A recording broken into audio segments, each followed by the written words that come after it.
Dale, thanks for coming by today.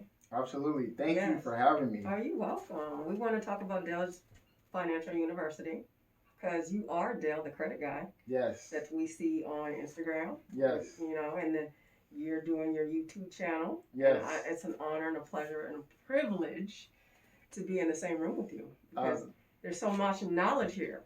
Yes. Okay, and we want to get educated by on both ends. Yes, we want to get educated by Dale's Financial University and kind of learn a little bit more about who Dale is Absolutely. and where you project yourself in the next, 2021 Right. and beyond. Yes, absolutely. So I open it up for you just to kind of tell your audience out here that, what is your main goal of opening your YouTube channel here to educate and we get into your financial university? Well, honestly, this YouTube, I I talked about it for the very first time a year ago. I wanted to open up a YouTube. I really didn't know like what I really wanted to do. Of course, I wanted to talk about credit, but at the time last year, I was just starting to really peel back my shell, open up, and really get the feeling of where I was heading to. So even though it took a year, I'm like, I'm 100%. I 100% understand exactly what it is that I want to do now, and that's not just talk about credit, but talk about finances, talk about wealth, the difference between rich and wealth. Understanding generational wealth. Uh, my plan, as it was last year, or in 2019, what I did was I went live on Thanksgiving Day, and it was a nice crowd of people, and I just did a lot of credit things. But this year I was like, you know what? I want to start this YouTube. Like I have to start this YouTube, and this is what I want people to be talking about. This is when Thanksgiving is when families they get together. Grandma, grandpa, uncle, auntie, nephews, nieces, cousins, sisters, brothers. Everyone gets together, and the things that they're talking about is whether it be what's going on in the family, or who made the macaroni and cheese, who made the stuffing, all those type of things. So I want to change the mindset. I want to change the narrative of what Thanksgiving does when it brings family together. I want them to be talking about finances. This is a perfect time to really hold each and every one accountable. If there's 20 people that come, to your house, uh, even the people who have those to go Tupperwares, where they just come in, they try to get a plate. Well, before you can grab this plate, you got to watch this Dell video, or you got to watch this financial video. We got to talk about your finances, see what's going on with your household. So I'm really doing this, and I have a passion to do this because I know that during this time, this is a time where a lot of families um, are not, they're more or less ignoring the possibilities of moving forward. Like, my belief is that it literally only takes one person in your family to push the rest of the family to a whole new level. It takes one person to hold themselves accountable and then hold the family accountable. So this YouTube, again, there's so many things I'm gonna do with it, but ultimately this is for the people. It's for you guys. It's definitely for you guys. So, what is your definition to the family to say what does accountability look like, and why is accountability so important? Accountability. What does it look like? We, I feel that we easily give ourselves a an excuse to not do the things that we say. Like, I know a lot of people who they may potentially write goals down, and those goals may talk about certain like small things, small things that they want to do. And what they'll do is they'll write goals that are literally in reach. Not something that they have to actually get up and go get. It's something where they are less likely to fail at it. So with accountability, I think it has there are so many levels to it. Like it will not holding yourself accountable will put you in a situation like last year, like the year before last, like 3 years ago. Like you will continuously be in the same situation. So being able to hold yourself accountable, the importance of holding yourself accountable is being able to uh, mostly being able to demand the best out of yourself every single day, every single second. Not looking at tomorrow or not looking at yesterday, but literally, if you say you're going to do something, you're literally going to do it. Um, I feel that, also with accountability, there are people who feel like I do accountability Thursdays. Anyone who follows me on Instagram, they know that I do accountability Thursdays. If you don't have accountability partner, use me as him. But I feel that that could even be a crutch that people use where they need someone to push them, to motivate them, to inspire them, to call them, and things of that nature. Where in actuality, if you discipline yourself enough, you'll understand that accountability is like the number one thing that you want. It's like top five thing that you need to have in order to really find that success that you're looking for and want. Okay, so when we're on the subject of accountability, how can accountability translate into being a good leader? Like I'm gleaming from you because I learned a lot from you. Right. So how can that translate into being a better leader or a good leader or an exceptional leader? Right. Well, surely one of the main things, because I still, like, as you see, I smile when people say that. I still get like the what do you call them, the jitters or something when someone calls me a mentor or a leader, because it's not something I ever really looked at as being that, but listening, like honestly listening. Um, and a leader is not someone who always has advice. Uh, a leader is someone that looks at a situation and they analyze it and they know exactly what to do in that situation. So when accountability, like to understand the two, putting the two together, I feel that leadership, it's not really it's not really about being a leader. It's literally like with myself, right? And I think this is the best way for me to put it.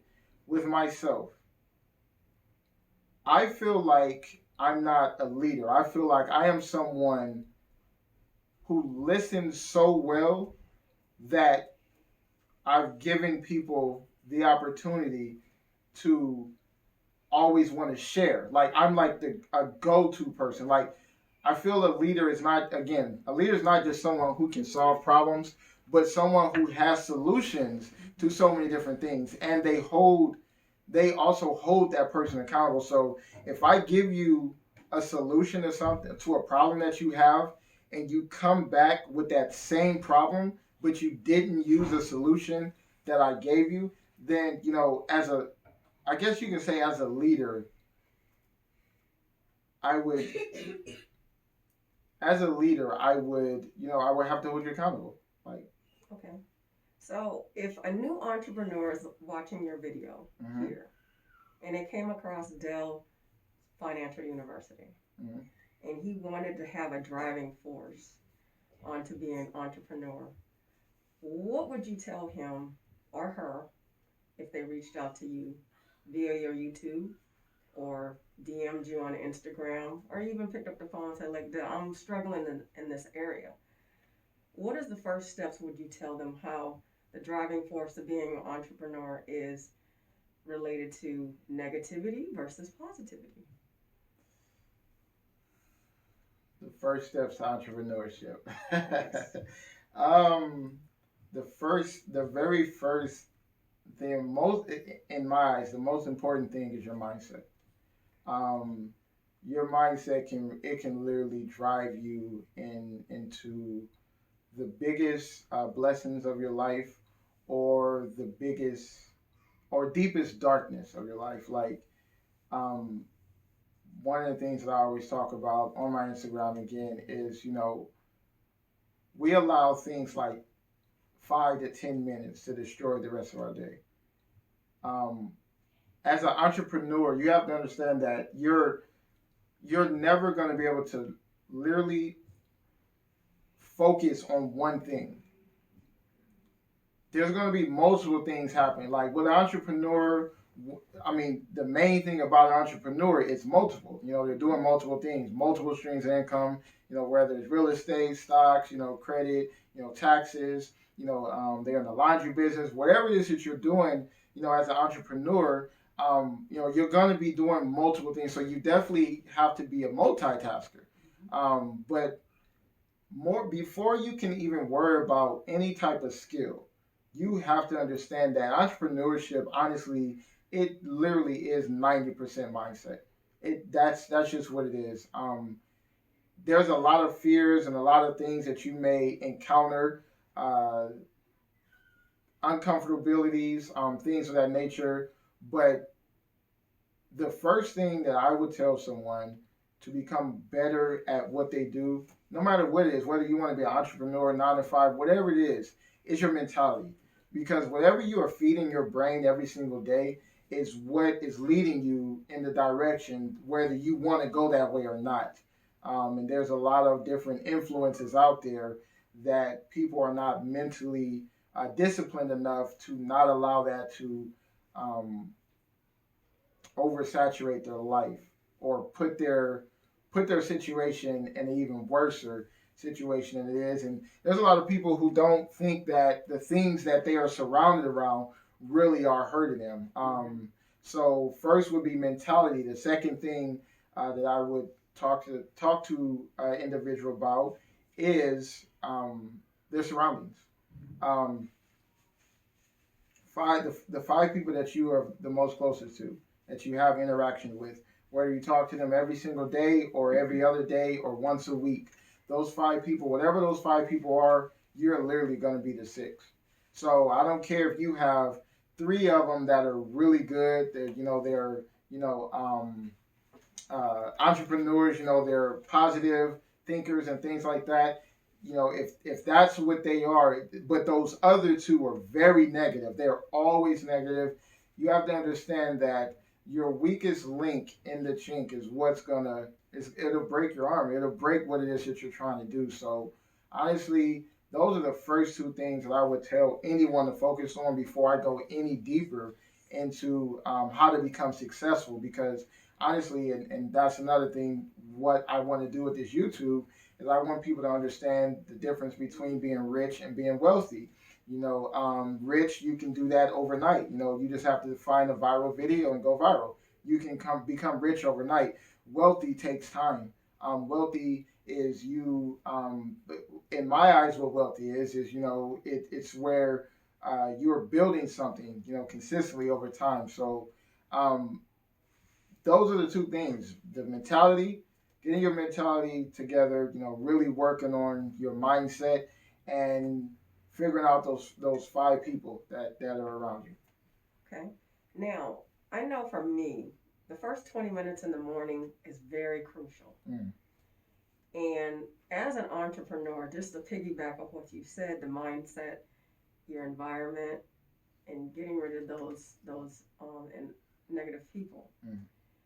What do you suggest for anyone who's watching in the first 20 minutes when they wake up to do, and why? The first 20 minutes. It that would mean that they have found their move. What I mean by your move is, like, something that gets you going. Like you said, the first 20 minutes when your eyes wake up, whatever it is that you're, whether it's, if you're thinking, if you're automatically thinking of negativity, that means that you went to sleep looking at something negative.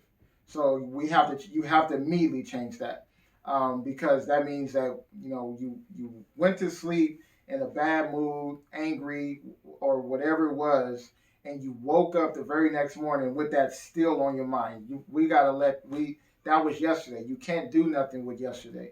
Um, in my first 20 minutes, I literally, my body has to get up and move. I have to get up. I immediately I have to have my shoes next to my bed, my clothes or whatever it is, shorts, whatever it is I need. I need to have those things right next to my bed, and I immediately go outside. I have to go walking right when I wake up, because it's like my brain never shut down, and it's racing. Like I have so many thoughts going through my head of things that I want to do, and the best way for me, my move is to move. No pun intended, but my move is to move, and be able to get outside, with the thoughts of the morning, freshening my brain. My body is moving and doing all type of things. So the first 20 minutes, how you can conquer that the best way is finding your go-to. That thing that just makes you go, whether it be a movie, a certain scene in a movie, have that thing on cue. So when you wake up, boom, you immediately turn that on and you're watching that. It can be a song, it can be a poem, maybe a book, whatever it is that you have. You want that to be the very first thing that you do in the morning, because that's how your entire day is going to go. Like whatever you start off doing, that's what is going to end up being the rest of your day. So basically, consistency. Absolutely, consistency, and I mean, because you can't just do it one day and think that, okay, I did this today, so the rest of the week is going to be fine. Even though we say start your Monday off like it's the rest of your week, we say that because it's a consistent Monday.